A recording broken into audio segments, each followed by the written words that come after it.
Hey cake chums, and welcome back to my channel. It has been an absolute minute since I uploaded anything to the Mr. Baker's Cakes YouTube channel. In fact, I worked out today it's been about 2 months. The last video was my Cake and Bake Essen vlog, which was back in June. So first of all, massive apologies for that. And thank you to those of you who have stuck around and to those of you who have joined us in that massive gap in the middle. There is a reason why it has been so long, and I'm going to tell you about that before I get down to the kind of nuts and bolts about what I'm really here to talk about.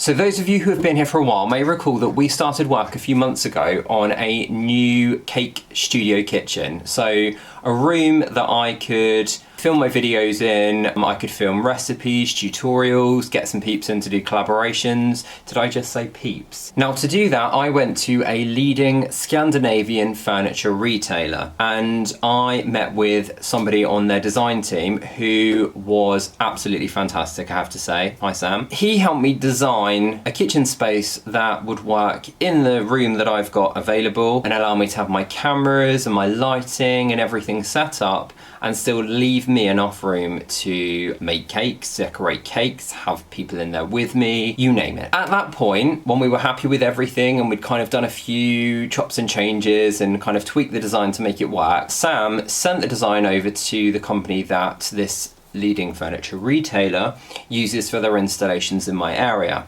He said I'd hear from them in a couple of days, and that was that as far as I was concerned. Now about a week later, I had a missed call on my phone from this company and they left a message saying, we need to arrange to come and do a final site inspection before we can finalise the date for the installation. Can you give us a call back? Which I did as soon as I finished work at about 6 o'clock in the evening, and they were closed. So I left a message asking for them to call me back, and a couple of days later they did that while I was at work.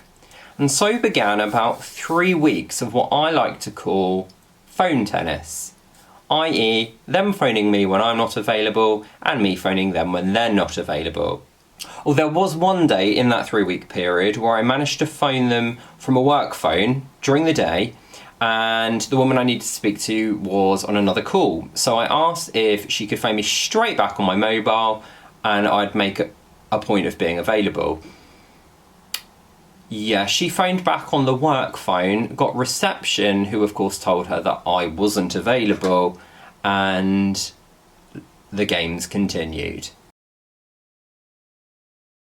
Anyway, once the school holidays arrived and I'm not at work in the daytime, I was able to give them a call back, and they politely informed me that they no longer work with this leading Scandinavian retailer and that I would need to go back to them directly. I don't know why she couldn't have left that in one of her many messages, but I guess we'll never know.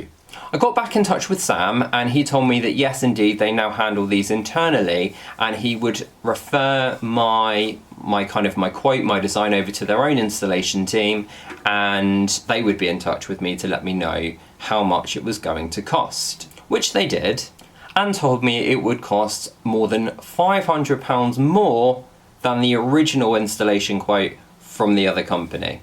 To put that in perspective, this now means that the price of the installation actually now costs more than the kitchen.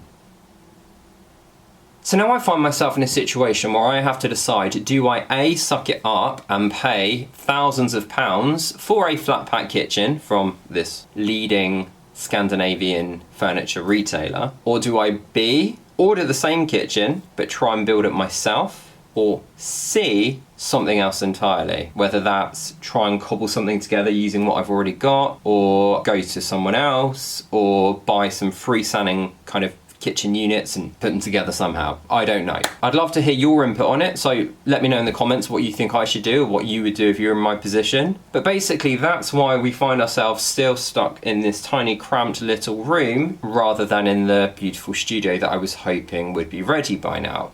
Anyway, rant aside, that gives me a very nice segue into what I actually am here to talk about today. Again, if you have been following my online adventures for a while now, you will know that I am a huge fan of the Great British Bake Off. I came to the Great British Bake Off quite late, actually. It was only when I got kind of serious about my own baking that I started watching it, which was, I think, Series 5, where Nancy was the winner.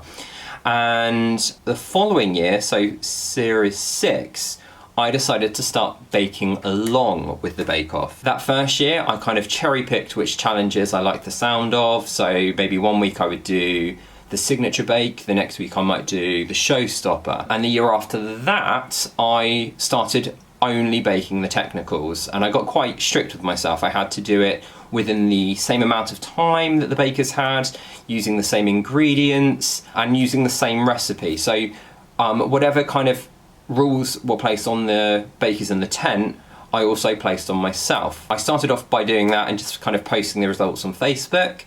Then when I started my blog, I started writing about the process of doing it. And so I thought, now I have a YouTube channel, why not film it here on YouTube? Again, it would have been great to have had the studio finished by then, because it would be so much easier to film the process.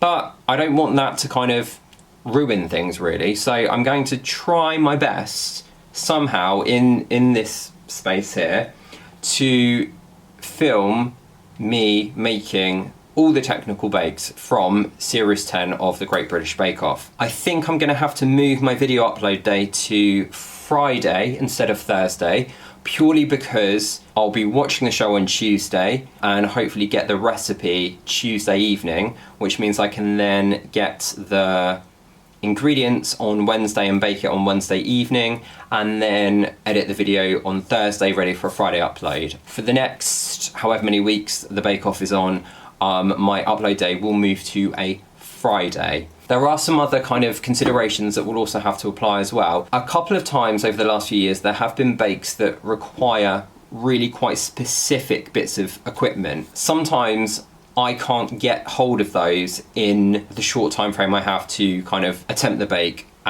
shoot the video and upload it. If that's the case, where possible I will try and botch together something myself, which I have done before. And sometimes it will require equipment that's really quite expensive. So there was a bunt challenge last year, I think, and the tin that the bakers used was £45.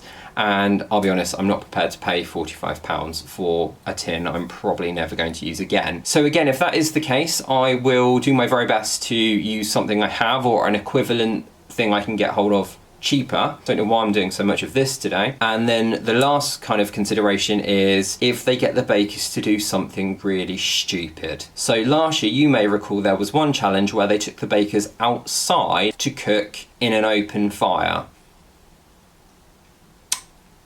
I'm not going to be doing that. So if there is anything that is ultimately ridiculous, I'll either come on and create a video where I attempt one of the other challenges from that episode, or I may well just have a rant about how ridiculous that week's challenge was. Another thing you need to know is that I will be talking about the episode in my video. So if you haven't watched that week's episode yet, do not come and watch my video, because there will be spoilers. Okay, long story short, the main purpose of this video was to let you know that once again I will be taking part in my bake along with the Great British Bake Off. So that means that every single week after the episode is aired, I will be attempting that week's technical bake, filming that, and then sharing the results with you right here on my channel. It's usually fairly traumatic, sometimes successful, sometimes not, and yeah, I think it should be fun. It will be fun for you, even if it's not fun for me. There was one other thing I wanted to talk about before you disappear. For a while now, I've been working on a really exciting project, something that I've been really wanting to do ever since I first set up my YouTube channel. I thought I might let you guys have a first look at it, as my inspiration for this project did come from you. Mr. Baker's Cakes? has merch. I know, right? Like absolutely thousands of YouTubers before me, I wanted to create something that kind of people who have supported me, people who kind of have been there at every step of my journey could have to show their continuing support for Mr. Baker's Cakes and Mr. Baker's Cakes the blog, and also because I love a good cake t-shirt. I'm launching my web shop with 4 designs to start with, and I'll show you those now.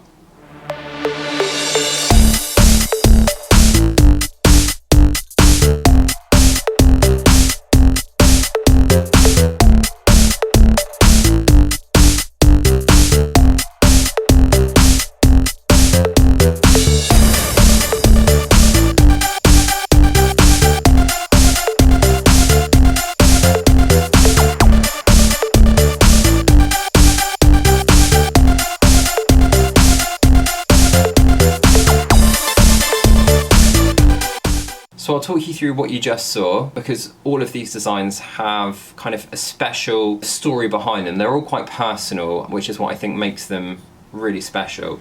So the first one is the Cake Chums t-shirt. Now, if you read my blog, if you've watched my videos, you will know that kind of Cake Chums is what I refer to my special friends within the cake community. You know, I've got friends, I've got work friends, but cake friends are kind of a different breed altogether. You know, we work almost in isolation a lot of the time. We're at home making our cakes, baking our bakes, creating our online content, and a lot of our communication is done through social media. But every now and then we come together at big cake events, and you're able to just pick up these friendships in spite of having not seen these people perhaps for months and months and months.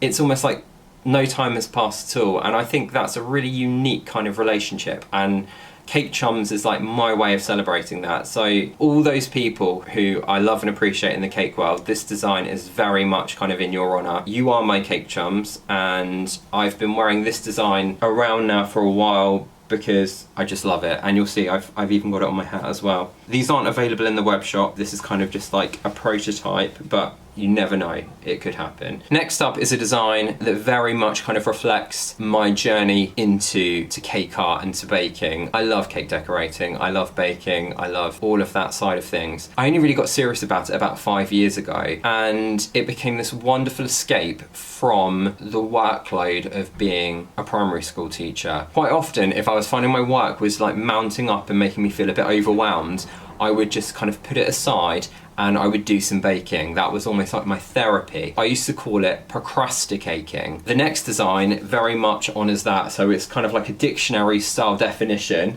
and it says procrastinating, and then you've got that kind of phonetic spelling of it that you see. Verb, when you have so much to do that you just bake a cake. And that's very much, for me, how I used to feel about my cake decorating, my baking. It was like, it's all getting too much, I don't know what to do, I'm gonna bake something, I'm gonna bake a cake. So that's why this design kind of came about. And then next.